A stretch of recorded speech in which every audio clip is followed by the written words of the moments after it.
I'm live. Today is April the 13th, 2024, and I'm reading out of Lord of the Horizon. It is a Joan Marshall Grant far memory book. It plays in ancient Egypt, and it is the story of her life as Ra-Ab he is. He is the nomarch of the Oryx, and we are here in the third part of this book, and it is entitled in 7th chapter in the third part, Incredulous Woman. 6 months later, Nekhut came to me before the first meal and said, "Father, you remember the man whose daughter I was with when she died?"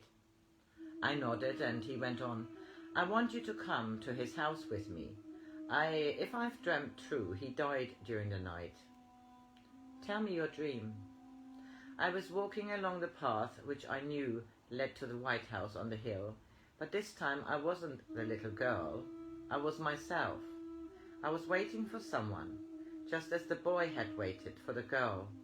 I didn't know who it was until I saw a man coming towards me.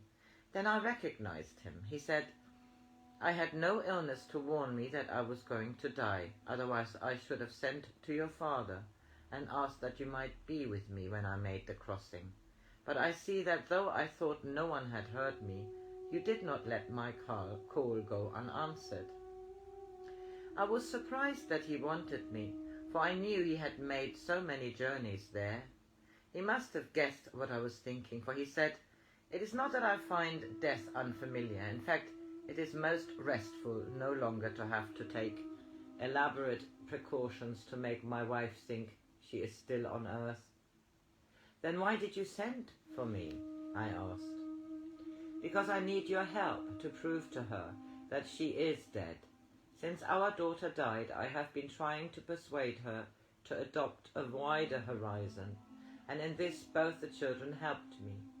But though I love my wife, I fear she is very stubborn, for though I do things which on earth would be called miracles, she accepts them without surprise, or considers herself the victim of her own imagination." "What kind of magic have you done?" I asked. "All very trivial," he said, and somehow he reminded me of one of Neku's apprentices with being over-modest about an early sculpture. "I covered the whole of the house with a vine, and when she saw it, my wife said, 'How glad you must be that you agreed to our moving to a part of the country where the soil is so fertile.' She picked a bunch of grapes, and after tasting them, decided that they must ripen a few more days before they were ready for pressing. So that night I removed the vine, and when she came out of the door, she found 20 vine jars, all of them sealed with clay, except one, which was open for her to taste the vintage. First she praised me for my diligence in pressing the grapes so quickly, and then she began to scold me for cutting down the vine and burning it while she was asleep. Then I changed all the colors of her flowers, so that one morning they were all red, another morning they were all yellow, and the third blue. She was quite surprised after their third change, and I ventured to say, 'I never knew a thing like that could happen on earth.' I thought that might make her a little suspicious as to where she was, but she said tartly, 'That, dear, only shows how little of earth we know. Leaves change color in the autumn. Why shouldn't flowers change color in the night?' 'Ordinary flowers don't change,' I expostulated. 'Not poppies and lupins and moon daisies.' 'What a silly thing to say when you've just seen them do it. Don't let it worry you. I expect it's due to something in the soil.' Then I decided to do a bigger magic, and for this I had to get someone to help me. Perhaps it was you. I don't remember. I made her 20 years younger. For a day or two she never noticed the change, for luckily she had never worried over her health, so she had felt perfectly well since she died. So I made her a large silver mirror in which she could see herself, and all she said was, 'It's the first time I've noticed that the herbal wash I made has all the powers my grandmother claimed for it.' Then she embraced me and said, I rejoice for you, my dear husband, for we have been married over 20 years, and we have been so happy together that I have not aged, even by a day. After that, she was so occupied in making more of her herbal brew, and as often as she cut her plants, they grew fresh, for I had arranged that when I first made them, that soon the house was cluttered with jars of it, which she said would soon bring us a fortune. And when I asked why we wanted a fortune when we already had everything we required, she scolded me for being so improvident. I was so sorry for him, said Neked. It must be so disheartening to have your magic ignored. I was trying to think of something comforting to say when he asked me, I suppose you have noticed that I'm also looking younger? I had to admit that until he mentioned it, I had not noticed the difference, but he certainly looked no more than 20. I only changed myself last week. I was 50 when I died, so I've been quite successful. Then he added sadly, I thought I would be able to take her back to the time when we were betrothed, before she became so set in her ideas. But she was determined that my appearance was due to her grandmother's brew, and that my ardour came from the same source. She admitted that she must have added a new ingredient, which her grandmother had overlooked. I hope you will understand that I should not have troubled you in this matter unless I had already tried everything in my power. I am most honoured that you should ask me to help, I said. But it seems that you are better at magic than I am. Can you suggest anything you would like to try? You would like me to try? I think the chief trouble is that she knows me too well. Magic is a thing which is usually more credible if practiced by a stranger from far countries.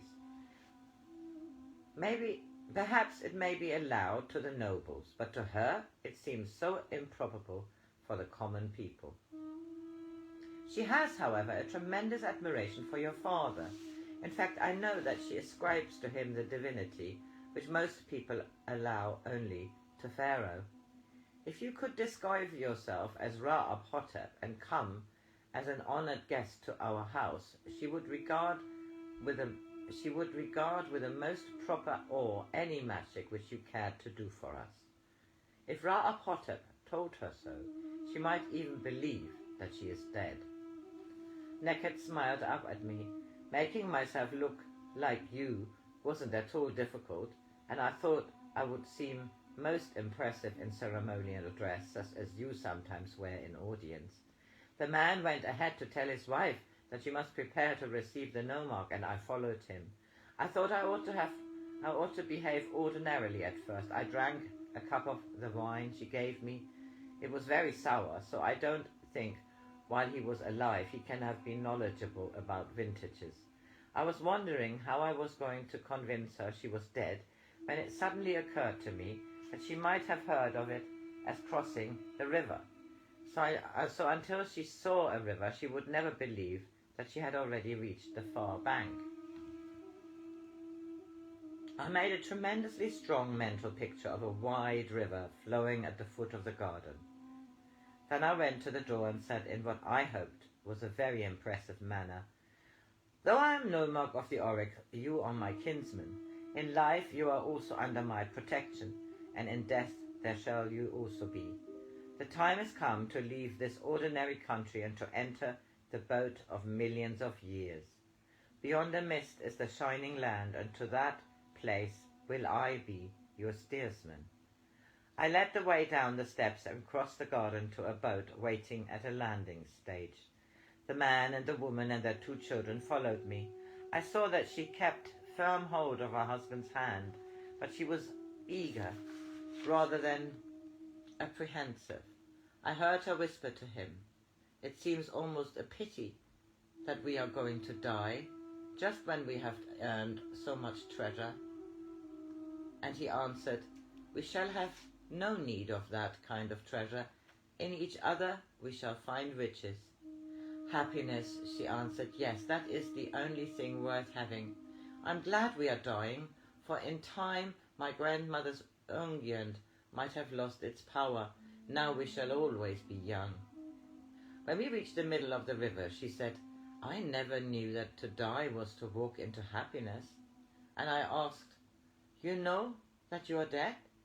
She smiled and answered, Have you not told me that I am, and do I not rejoice in the knowledge?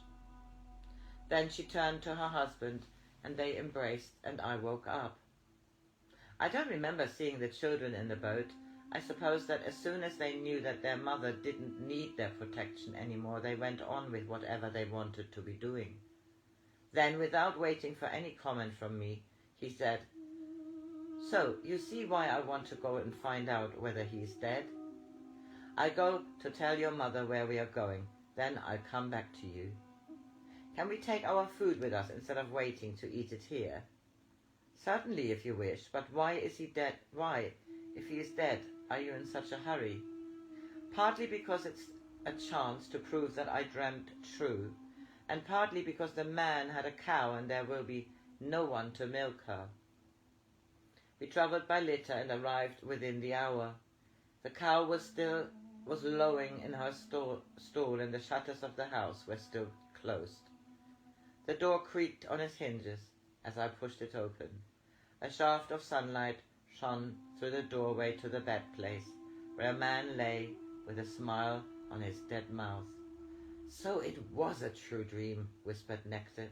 I think I shall go and milk the cow. So, the next chapter 8 is entitled The Half-Brothers.